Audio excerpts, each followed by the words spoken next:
Can you hear us well? Awesome. Thank you for joining us. It's one of the last sessions, I imagine, so appreciate the time that you managed to stay around and be with us today. Thank you for joining the session for us to talk about how we can help you be a little bit more productive using Microsoft Excel. My name is Yana. I'm Excel Product Manager, and I have David join me today, who is Excel Program Manager. And today we're going to talk about collaboration in Excel, as I mentioned.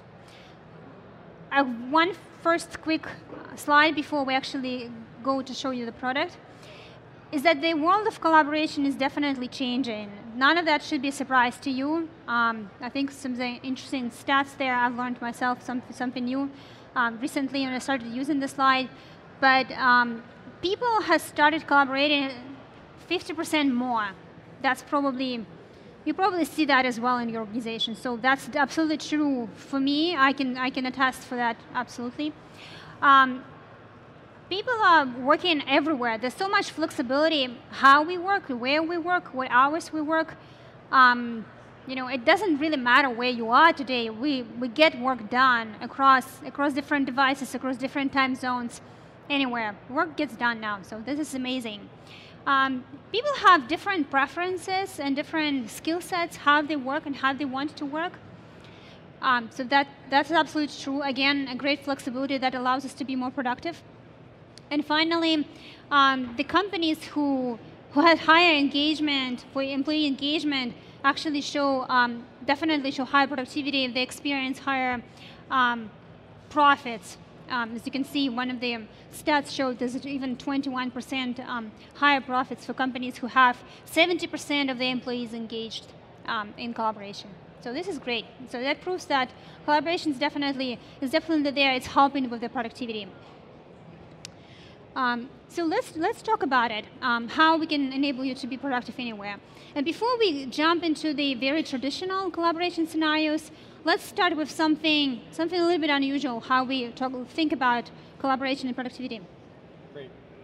So, can you hear me? No, I don't think so. Can you hear me? Hello? Hello, hello, hello, hello. Testing, one. Yep. Okay, great. You're good.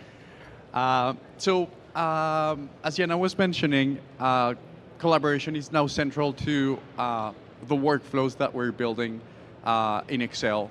And it all starts with being able to work on your spreadsheet with more than one person at the time. So up until 2 years ago, if you were using Excel for spreadsheets, you had to choose who was going to work on that sheet. So it was basically taking turns, if you want.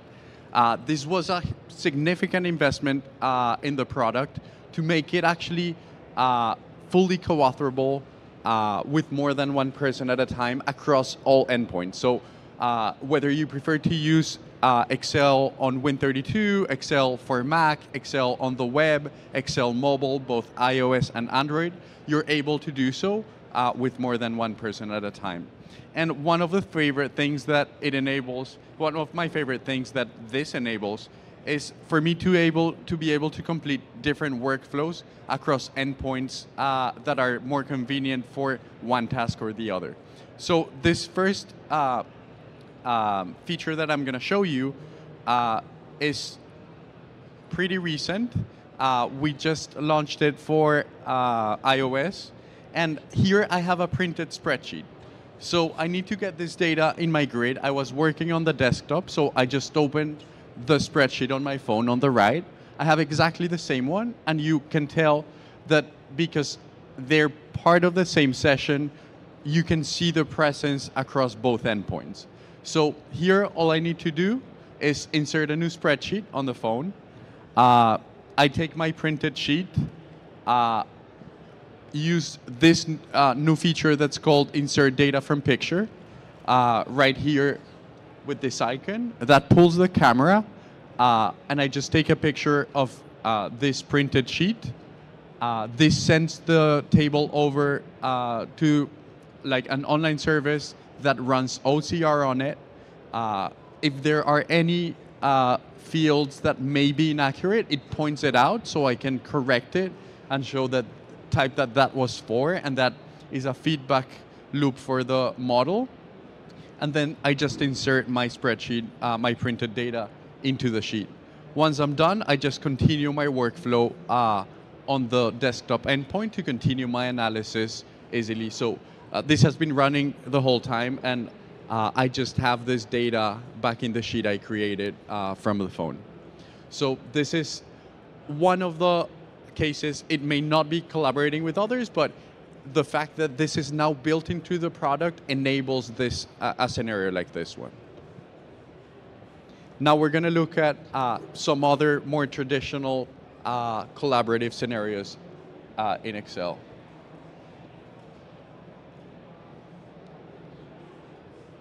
Thank you, David. We encourage you to, if you don't have yet Excel mobile app, go download it and try out this feature. We've heard so much feedback from the users trying to do that. So I'm sure we'll love it as well. So again, it's being able to be productive, collaborating anywhere. So this is one of the great examples. And now we're in this very traditional collaboration scenario for the next few minutes as well. So I have 3 people working on the team, Mike, Kat, and Frankie. So they're all working for Contoso, and they're creating a monthly report. And they're crunch on time, and they're trying to make it all together in order to be submitted for the deadline. So Mike is in the file, and he's making some final changes to the report.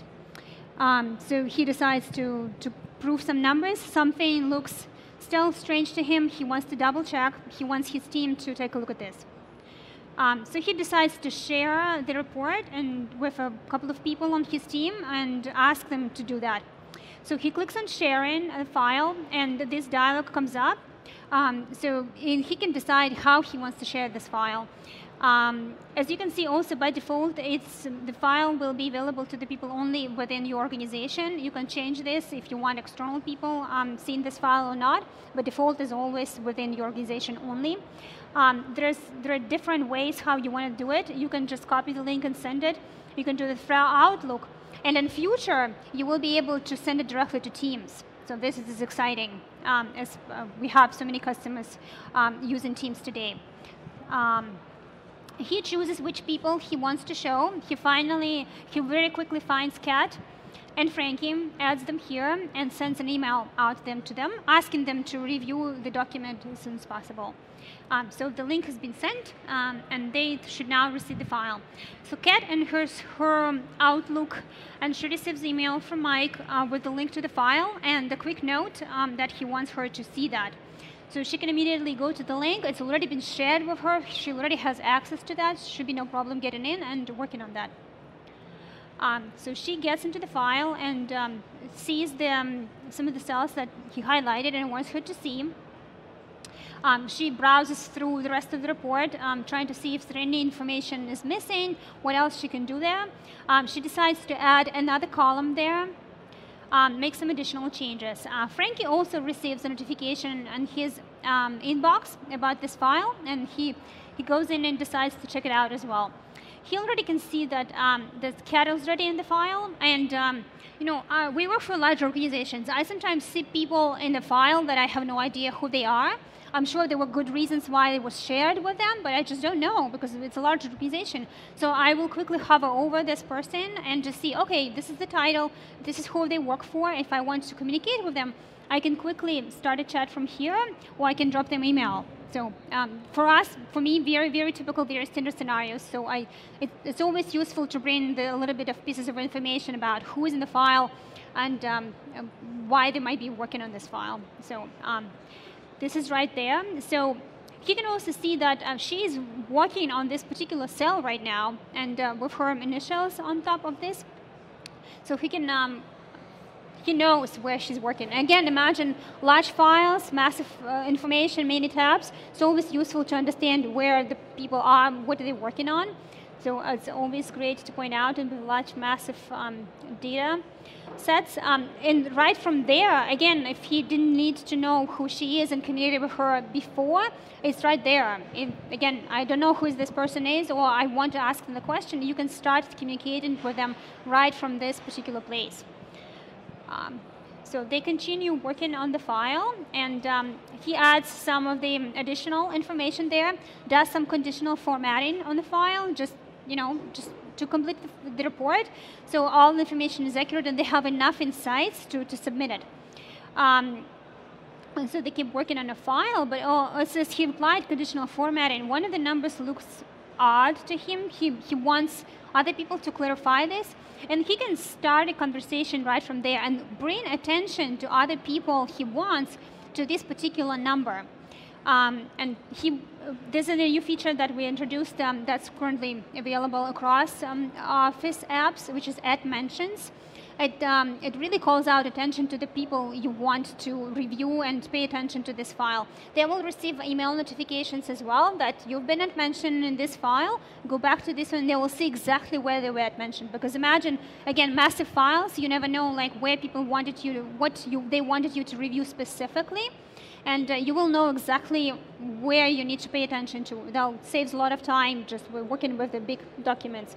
We still have the old way of doing notes across Office apps, like especially in Excel. If you remember these yellow sticky notes that we used to do comments with, they're still available, but these are notes, really. If you want just additional information, like literally like a sticky note in a cell, you can still do this. But this is a rich conversation style experience now that you can call attention to people and you can communicate with them right there. So he submits that, and as Mike was mentioned at this file, and he is away from his desk right now. So, and he's still collaborating anywhere, he's working anywhere, no matter if he's not on the desk. He logs into office.com site, and he sees a notification there that someone had mentioned him, and they want him to call attention to this file in order to complete the report. This notification needs to be turned on if you want employees, like if you want to receive them, so they can be off or they can be on, so we can, all these capabilities to manage those notifications. And he goes into the file itself and responds back to this note that this number looks good. I think the file now okay. The report is final. An interesting personal from my experience. I see people doing it differently. Some people mention me all the time, and I get 20 notifications on one file. If I decide, it's all in my control. If there's something important, I do mention people to call out, to ask them questions. If I'm responding to something I've been mentioned, I sometimes don't mention people, because then you get like 50 mention emails in your inbox. It becomes a little bit difficult to manage. So all in user's control, all this flexibility is available. So it's kind of, you can decide which is important, when to call attention, what is not. So we have different ways of working, but it allows for great flexibility working together on the same documents. And another great capabilities you would see as well is that because it's been a big file, it's very important information. You want to track some of the changes to the files. You want to double check. You want to make sure who made the changes, what changes been made, do you agree with them or not, just before you make some decisions on that, right, before you finalize some documents. So here you can see exactly who edited the file, what changes they made, when this change has been made. Again, some of these capabilities we've had in the product before. If you've used even like SharePoint, Office 365, I know surprisingly not many people still know it, but you can go to SharePoint, Office 365, and find all the versions of the files, and you can revert back to any changes you've made. So I've had this in the past myself when I forgot to turn on tracking changes on a file, on a Word document, for example, and my manager made a changes. I'm like, oh my God, I don't know which changed because there's no track changes. I could always went back to SharePoint site and just say, okay, this looks like she was added in at this time. Here's the version I wanted to double check, and you can always go and like at least compare the versions if you want. So this capabilities are all there available. So, but you can also kind of look at them in the document itself. So he clicks through some of the documents more, trying to see, okay, if agreeing with these changes or not. Mike sees that CAD did some filtering on the chart. It looks nice now. It gives all the insights they needed. So now they think the report is complete. So, and they can also start a group chat just to let both know at the same time that now the report is complete, looks great, we can send it out, all good. So all look great. So here's some of the top features we showed to you in this quick walkthrough that are available to customers right now. So threaded comments is a conversation style, interactions, discussions within the product about just doing quick commenting, quickly chatting about something you want in the file. At mentions allows you to call attention to people and give them to take action. Again, which is great, is about you had mentioned person in a particular cell and people know exactly where you want them to go and what they want them to review. With massive data sets, that's really important. I like it a lot myself. Even on a smaller document, it's always helpful. It saves me time to really know exactly where they want me to review something. Co-authoring has been available around Office documents in general, so allowing people to work together on the same time in the same documents. And this little fun feature we showed you at the end, insert data from picture. Again, really encourage you to download the Excel app if you don't have on your phone and keep trying it out. So there's still so much analog data out there that we want to keep converted into digital tables. So this is great. And for these guys, I think they are done. So we have a few minutes to go over this. So, and also, again, this is in production. Should be available. Really depends which channel you're on. We hear from customers all the time, oh, you've talked about this being available. We don't see it. Very possible because especially enterprise customers on different channels. Some are on the semi-annual channels. They might see the changes like availability only in 6 months or whatnot. So it's always great to check with your IT which specific channel you're on, which versions you're on. That usually the reason why you don't see some of that. And to close our quick presentation, we wanted you to show a sneak peek into a feature that's in production right now, that is coming soon, but we've heard so many customer questions about it, so much customer demand about it that we're excited to show you that we're working on that. Let's play a quick video and I'll walk you through that. So I am a sales manager and I have a big file that we enter all the sales information in here. I filtered it by my name and I'm adding information about my weekly sales. I am on a business trip. I am working remotely on the web. So I wanted to make sure that all the information is in this file right on time. As I was going through this, something a little bit unusual happened. I think it's very typical, actually. A colleague of mine went into the file and filtered by her name because she was probably doing the same. And now I see all the files, all the columns for Lisa. So that's why we're introducing sheet views. And sheet views will allow you to actually save your own view of the file. So when you click and filter by your name, it will prompt you if you want to save it this view only. So each time you open, you only see your view. Other people are not interfering with your views. So this is very typical scenario, and I've been in so many situations when I filtered and saved, and other people saved it differently. So some of the capabilities that you can hear, you can create a new view, even just from scratch, and will prompt you while filtering through the document. It will prompt you which view you want to create. You can do multiple views. You can create team views and share with your team. So if it's a large organizational file, only your team can see a certain fields there. And you can always exit from this view if you want to see the full file. So we recommend, it's a great capability for enabling better collaboration across teams. You can save multiple views. You can easily exit and go back to the default view. And some of the table calculations that you've made will be based on your view only. So this is definitely something we've heard from customers wanting to do that. I've personally been many times in these situations when I needed just to find the 10 rows of my own in this big data spreadsheet, and I forgot to save. I filtered, I never unfilter back because I don't have time. So I'm sure you've been familiar with such situations. Now, if I save just to my view only, each time I open the document, I'll be able to see just my items only, and it will save me a lot of time and other people not messing with each other's views.